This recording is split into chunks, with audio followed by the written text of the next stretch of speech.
with German licensees. So I had to honour their German deal, but Virgin could have me for the rest of the world. But unfortunately it was Virgin Germany, a fella called Udo Langer, who most wanted that Virgin deal to happen.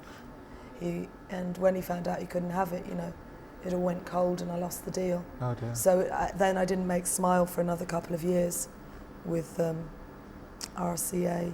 Right. And then I got George Michael to do the leading man part in my first single off of that one, called Don't Touch Me. And how did all that leave you feeling about the business? I'm not sure really how I felt about the business then, to be honest, because I think it left me more, how did I feel about myself? And around 82 I felt pretty bad about myself. I felt cross. I was whipping myself. You know, if I'd lived in early Christian times, I would have been running around with bleeding shoulders, flagellating all the time.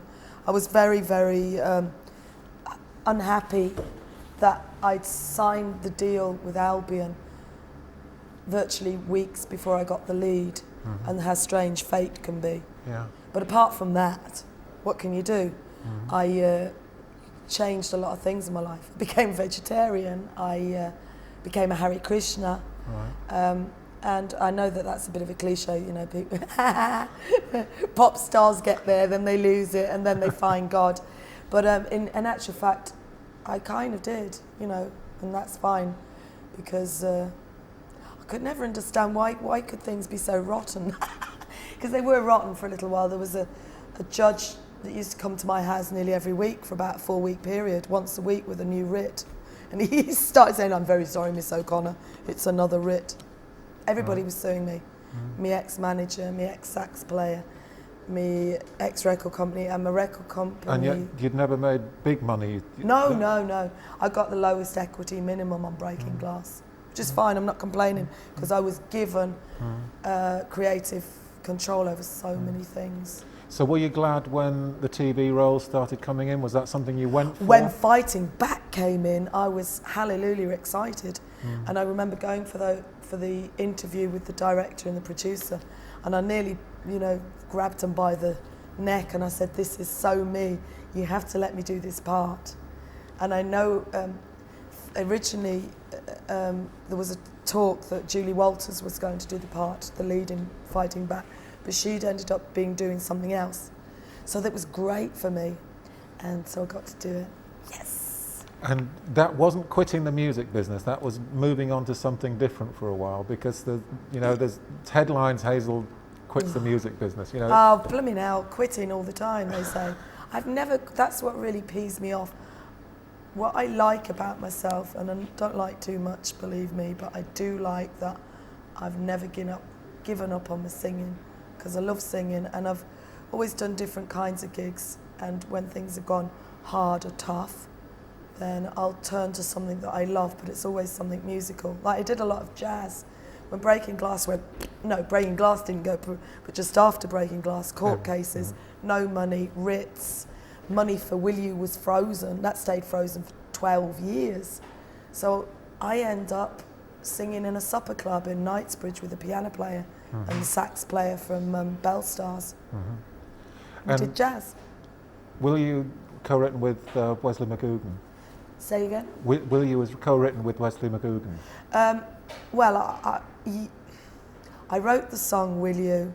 That was one of my first 5. It was originally written not as a love song, but as an irony song, because a bomb had gone off in Berkeley Square when I started to write it. And they were talking on the news about a guy who'd gone to have his sandwiches and he'd been blown to smithereens. Shouldn't have been there, but that's where he went to take his lunch. And I thought, God, that is so bizarre that, you do in life, you make a decision and it may be the end of you. And that somewhere else somebody is just about to make love. That's what the song was about originally. Then they want a love song in Breaking Glass. I say, I think I've got one.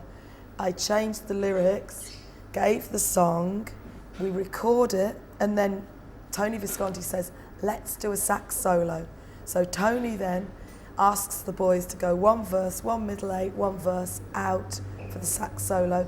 Then Wesley blew about 6 takes, and we comped a fantastic sax solo.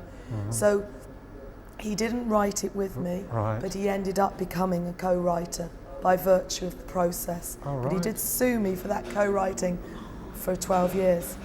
And I was always happy to give him a little bit because it went towards the fact that it was used in quite a few adverts. And if it hadn't been his fantastic sax playing, maybe they wouldn't have used it. So I acknowledge that, and I would always do that with everybody I work with because I'm a socialist. But when you get lawyers and a lot of people involved, the sad thing is that something like £85,000 in 1982 can be frozen on one song.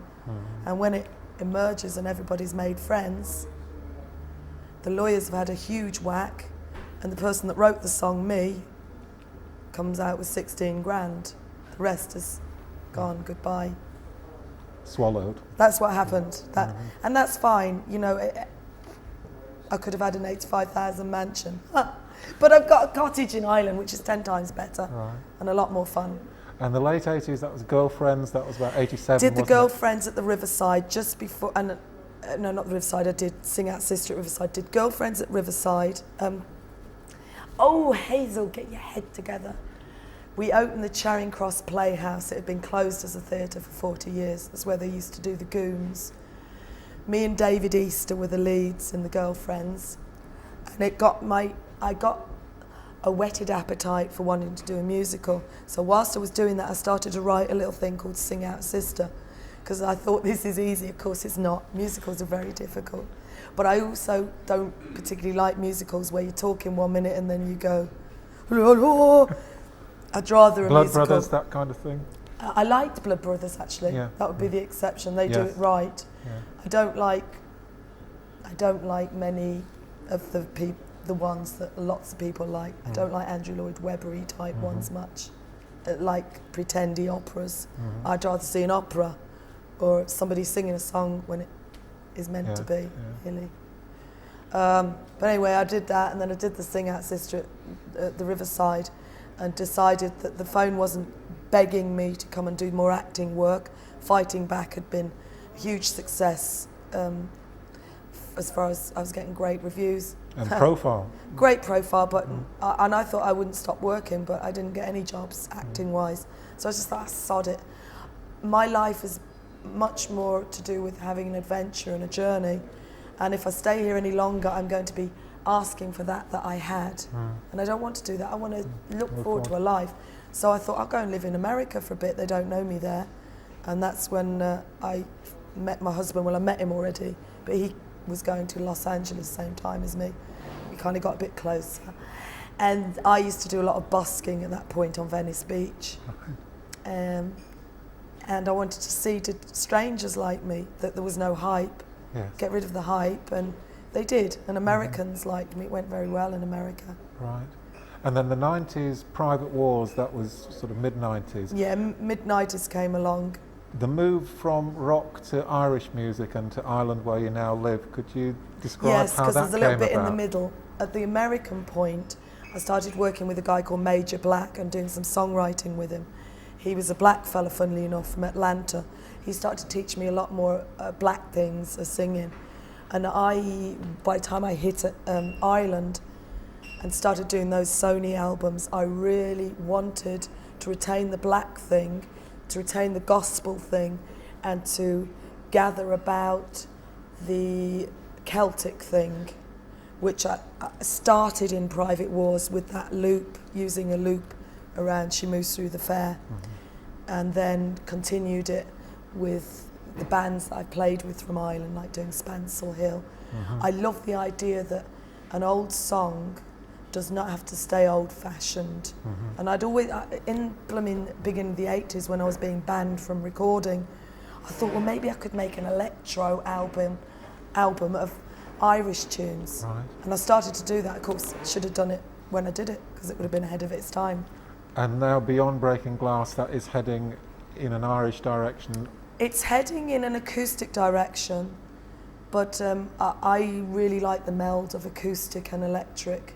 Right. And I'm about to do a little a side project with Martin Rushent, producer of Human League, because he did the Smile album with me. And he came to see a Beyond Breaking Glass show and said, "Oh, Hayes, don't you realise you've got a real blues voice now?" I said, "I know." And he said, "I want to do some electro blues." So we're actually going to work on a project which is working title Rush Hayes, but it's actually going to use a lot of our different team members. I'd be using Cormac on harp, I'd be using his brother on flutes and whistles, be using an Irish fiddle player, but I'll be using Herbie Flowers, bass player from Ziggy and who's played before Walk on the you? Wild Side. Yeah, and he played on 5 in the Morning album. Right. Another mate. You know, everything has to work with friends, I think. And this Martin Rushent collaboration, that's coming up very soon, is it? Well, it probably takes about 6 months to collect. He's hoping to catch a few things from some very interesting areas, some Moroccan players, a beatbox singer, who will remain nameless at the moment, some real, you know, artistic stars. So it'll be a world beat blues thing. And I'd always want my work to kind of spread out into world music. I think that's the best way. I read somewhere a quote that you said that training your voice is for you a lifetime's journey. Is that how you see it? Yes, because each story that comes into your life gives you an emotion on your voice too. I think that about wrinkles too. I don't think you need to show them all, of course, but you know, like they're lines to stories. Yeah. My friend said that about grey hairs, and I said, "Do you want me to retint your hair, love?" And she goes, "Oh, well, Margie says that," you know, it wasn't Margie, but whoever says that, you know, your grey hairs are your medals. Yeah. And I said, "They are, but we don't have to wear our medals all the time." But what Martin Rushent said about the blues, that's the voice of experience. Yeah, yeah, yeah, and I think it's great when you hear those younger singers who have that kind of voice already. I wonder, you know, how many lifetimes they've lived. Because I do think it happens, you know, amazing voices, young people, but not so many.